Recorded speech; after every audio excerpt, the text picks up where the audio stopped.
Hi everyone, I hope you all had a great 4th of July.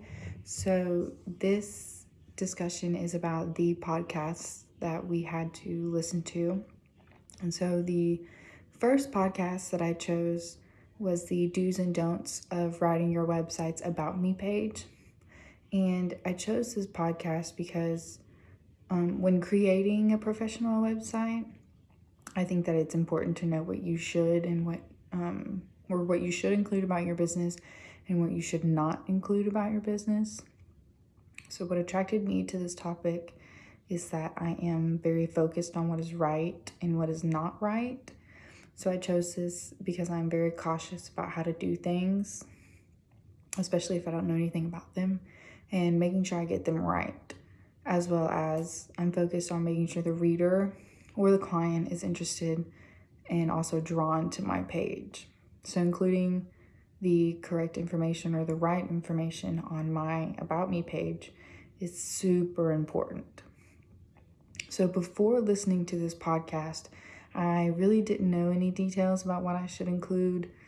I just knew that it was had to be really about me, or about my business and how we started, things like that. So I figured that you would just write like a paragraph or two about stuff like that. But after during the podcast, they discussed both the do's and don'ts about the About Me page.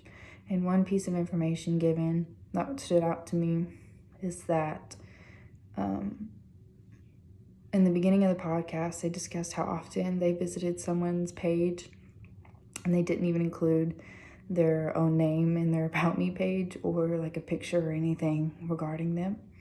I thought that was really not awkward, but I thought it was really weird because it's your own business and it's your About Me page. So I figured you would include your name or your picture to let people know, like, this is what I look like, this is who I am. But they discussed how it was difficult and hard to address them in an email or a comment because they didn't include their own name or a picture of what they look like. So it's difficult to reach out to you, and it makes it really hard to get new clients, because getting new clients is about building those relationships with people and not providing your name or what you look like.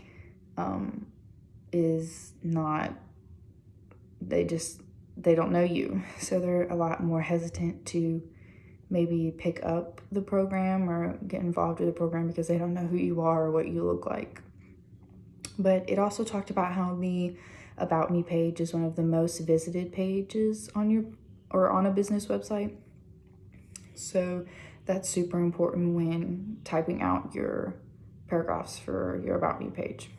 And another thing that stood out to me was that you needed to be proud of what you were selling. You need to actually embrace it, and soar through it. It also discussed about how the About Me page was the attention getter, and some do's that stood out were the attention getters. They discussed how the lines, how important they were, and how you needed to actually grab the reader's attention, because it can cause the reader to either really like and take hold, or it can cause them to just click away to another website. The next podcast I chose to listen to was about legal tips to help avoid fines and stay compliant. And what attracted me to this podcast was the legal aspect of it, because I'm very interested in the legal side of things, because I like to know what I can do and can't do legally, especially when it comes to a health and nutrition or health and wellness business, because there are very thin lines where you can't cross or you can cross. So it's important to know these things, because having them in the back of your mind or just knowing them can help prevent you from giving information out that you're not supposed to, or providing something that goes against specific rules or regulations with that company or with your possibly degree or certification. I honestly didn't know really anything about this topic going into it or before I listened to it. So one piece of advice that stood out to me, or that resonated with me the most, is that all the words that they described during the podcast, like diagnosis, they discussed how they shouldn't even be shown anywhere or used anywhere on your website or page, because that's not in our criteria area. And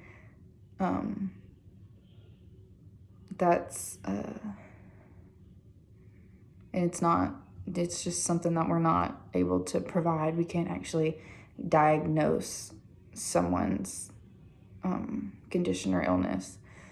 Treat was another word that they use that shouldn't be on there, because we're not actually treating someone's illness. They're just kind of giving them advice.